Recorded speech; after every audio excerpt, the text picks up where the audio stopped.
Hello and welcome back. This is video number 2, and we're going to dive right in and talk about what's your end goal.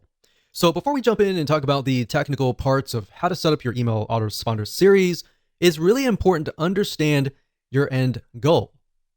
Like, how many different ways and different opportunities do you have to profit, right? So unless you really understand at least a little bit of your plan, then jumping in like everybody else to just build a list is not going to be productive at the end of the day, right? So that's why I am going to focus on these few videos on what is your end goal, how do you create a connection, and how to understand your demographics and who you're talking to.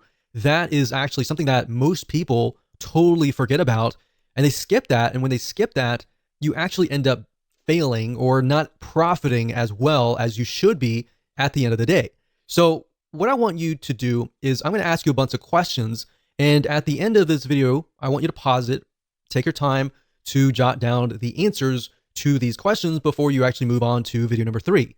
So I want you to ask yourself, are you selling a product or a service? Jot that down.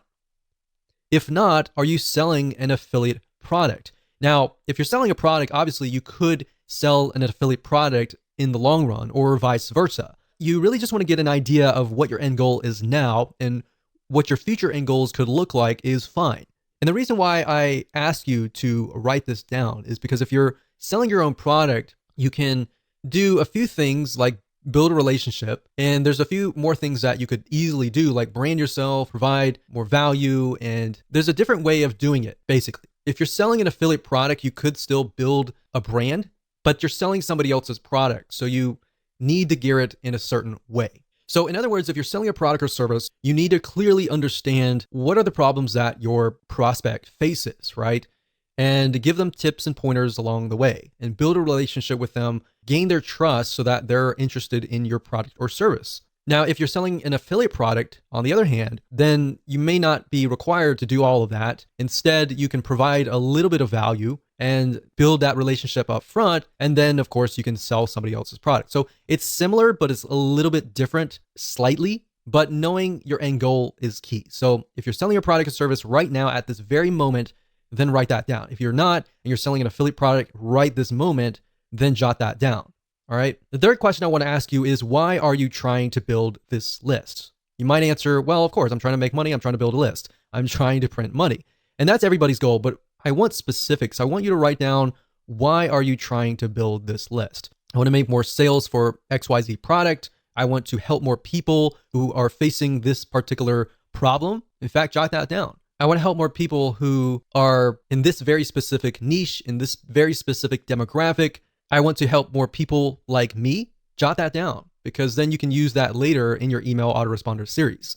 So beyond the intention of just making money, what is the real reason behind wanting to build a list? Or in other words, you could rephrase it as, what are you trying to achieve? So if you have somebody that you're passionate about helping, envision that person in front of you and think about, why are you trying to help them, right? What are they facing? And this kind of goes into video number 3, and we'll talk more about that.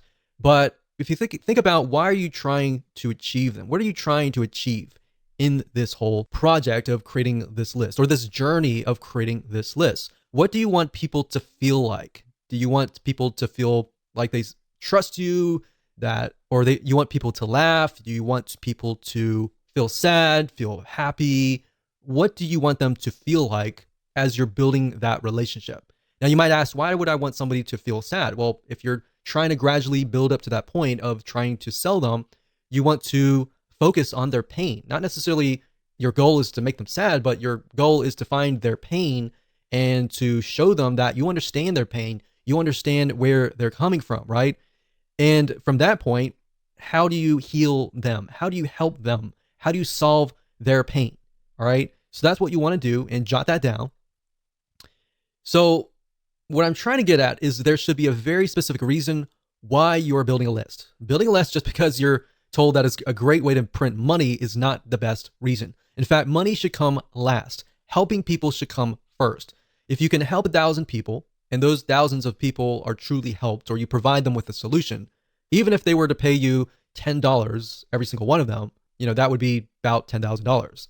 Now, That doesn't mean that 1,000 people will sign up on your list and all 1,000 people are going to buy from you. My point is, what is that passion? What is that drive that comes first before the money? Because if you focus on that and you focus on helping people solve their problems, believe it or not, you're actually going to build a more successful business compared to the other guy who is just focused on building a big list for the sake of money. Hopefully that makes sense. So these are all very important questions, and you should pause this video right now and write down the answers to them before you move on to the next video, which is video number 3.